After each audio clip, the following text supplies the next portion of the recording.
मैं नाज़म union council Walipur बूढ़ा बनया तो मैं कर्नल जवेद सफदर जो जिला नाज़म बने ने मैं इन्हों वोटां दे के ते जिले के नाज़म बनाया और मैं जिहड़ियां इन्हां दे विच खसूसियात देखियां असी अज दिन तक वो जिहड़े इन्हां ने एहसान कीते असी नहीं भुला सकते। सब तो पहले कि जिहड़ा रौला पाउंदे ने कि असी बहुत ज़्यादा तरक्याती काम किए ने, दोस्तों बिल्कुल झूठ बोलते पे ने। वो इसलिए कि 12 मंगा डला बूढ़ा सड़क ते कर्नल जवेद सफदर कालू ने बना के दी सी। साडे लोकां नूं मद्दो गोल तो मंडियाली नूं सड़क कर्नल जवेद सफदर कालू ने बना के दी सी। डेरा नूरमल को सड़क कर्नल कालू ने बना के दी सी और 16 पिंड बिजली के जिहड़े सी वो इलैक्ट्रीफाई कराए सी, क्योंकि उन्हें उस दौरान कदर साहब की बेगम जिहड़ी सी वो MNA सी और साडी नाज़मा की कोई औकात नहीं सी। इन्हां दी वसातत नाल असी 16 पिंड उस दौर दे विच इलैक्ट्रीफाई कराए। उस तो बाद 16 पिंडां विच प्राइमरी स्कूल दियां बिल्डिंगां असी तैयार करवाईआं और हर पिंड गली नाली दे दसण वाला बंदा गया। इसलिए मैं दोस्तों सारे ये हलफड़ कहना कि कर्नल साहब अगले लीडर ताड़ी पूरी तहसील शकरगढ़ के लीडर विचों नफीस लीडर है और नडर लीडर है। बगाना बंदा है कि शेर लांदा फोन दे इन्हां दे भाई जिहड़े ने जनरल ब्रिगेडियर और एक नडर बेलौस ने, कोई हेरा फेरी नहीं है। तो मैं तमाम दोस्तों के ये दरखास्त करना है कि तारक अलीम साहब और कर्नल जवेद सफदर साहब को 8 दिन वोटां पा के ठप्पे ला के इन्हां दा निशान बैंगन है, तारक अलीम साहब का गोल टेबल है तो भरपूर हमायत का ऐलान करो। यो ही दिन है जिहदे साडी निजात हो सकती है तो साडियां मुश्किलां आसान हो सकती हैं। मेहरबानी, शुक्रिया। बिस्मिल्लाहिर्रहमानिर्रहीम। सब दोस्तों बुजुर्गों भरावां बिलखसूस बच्चों हाजिर होए हैं तुहाडे को इलैक्शन के सिलसिले क्योंकि इलैक्शन की कंपेन जारी है। 8 फरवरी को इलैक्शन है। बारे मंगे जी कंपेन करने की मेरा ख्याल है किसी को कोई लोड़ नहीं हैगी जिहड़ा इमरान खान की पार्टी है, क्योंकि बारे मंगे का सच्चा सच्चा इमरान खान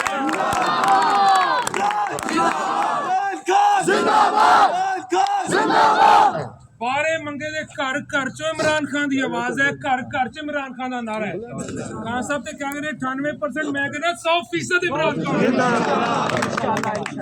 इन्नी गल करनी है तुहाडे नाल, इस तो बाद कोई गल नहीं करनी। 8 तरीक नूं तुसीं इमरान खान नाल जिहड़ी मुहब्बत है, जिहड़ी वफा है, उहदा इजहार करना ते तुन तना के वोटां पाणियां ने। जिन्ने वोट को सानू 4 घट लभण फतवाल वालों कसर इथों पूरी करके देनी है,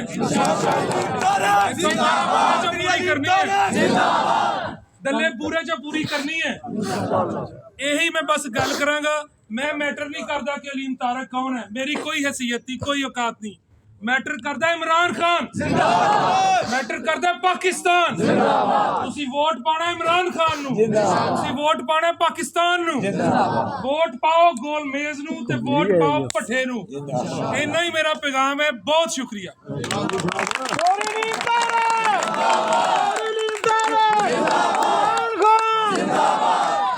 चौधरी साहब तो वोट दे हाँ पाते गल कर रहा मैं कर पिछले 16 सालों तो अपने पूरी ईमानदारी के नाल मैं पाकिस्तान तरीके इंसाफ का कारकुन हाँ।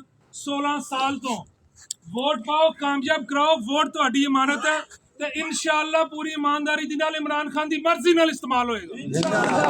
इमरान खान वोट दे पाने ने, लेकिन ये बाहर दियां चालां ने तुसीं किस नाल इन्हां नूं कामयाब ना होण दिओगे। ये मेरे मालिक दी जात कामयाब कराएगी सानू, वो भी तो सजा भुगत रहा ना, वो भी अंदर बैठा ना सजा भुगत रहा है। इन चालों नूं नाकामी वास्ते पाला थक गया मेरा ही केड़ी फड़िंगे वीडियो बना 2 मिनट और बेहतरीन हां नहीं रख चला बेशक बेशक ਤੇ ਅਸੀਂ ਬੁੱਢੇ ਹੋ ਗਏ ਖੱਸੀ ਕੋਨੀ ਹੋ ਗਏ ਤੇ ਕਰ ਲਾਂਗੇ ਇਹਨਾਂ ਨੂੰ ਘੇਰਾ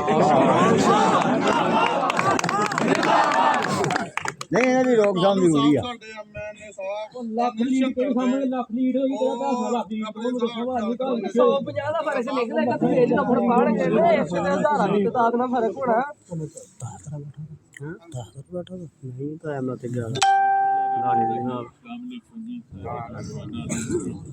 ਅਕਸਰ ਖਾਨ ਕੋਈ ਖਾਨ ਸਾਹਿਬ ਦੀ ਗੱਲ ਦੀ ਤਸੱਲੀ ਹੋਈ ਆਹੋ ਆਹੋ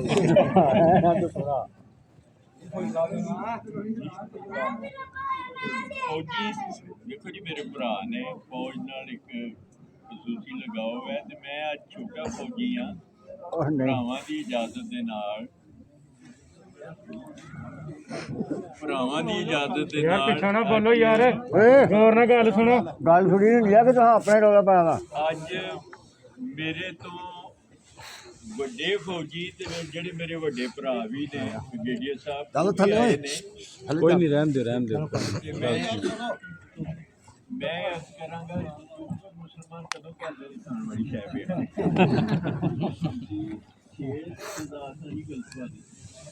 ਚਲੋ ਜਿਉਂਦੇ ਰਹੋ ਜੀ ਅੱਲਾਹ ਤੁਹਾਡੇ ਰਿਜ਼ਕ ਚ ਸਾਰਿਆਂ ਦੇ ਇਜ਼ਾਫਾ ਕਰੇ ਬੰਦਿਆਂ ਵੀ ਅੰਦਰ ਰਹਿਣਾ ਚਾਹੀਦਾ ਅਰਜ਼ ਮੈਂ ਕਰਨੀ ਸੀ ਕਿ ਜਿਹੜੇ ਇੱਥੇ ਛੋਟੇ ਵੱਡੇ ਅਸੀਂ ਇਕੱਠੇ ਹੋਏ ਆ ਇਮਰਾਨ ਖਾਨ ਨਾਲ ਪਿਆਰ ਕਰਦਾ ਹੈ ਜਿਹੜਾ ਨਹੀਂ ਕਰਦਾ ਉਹ ਹੱਥ ਖੜਾ ਕਰ ਇੱਕ ਹੱਥ ਮੈਨੂੰ ਨਹੀਂ ਨਜ਼ਰ ਆਇਆ ਜਿਹੜਾ ਖੜਾ ਹੋਇਆ ਇਹਦਾ ਮਤਲਬ ਸਾਰੇ ਹੀ ਅਸੀਂ ਇਮਰਾਨ ਖਾਨ ਨਾਲ ਪਿਆਰ ਕਰਦੇ ਮੁਖਤਸਰ ਗੱਲ ਇਹ ਜੇ ਪਿਆਰ ਕਰਦੇ ਹੋ ਤਾਂ ਉਹਨੂੰ 24 ਸਾਲ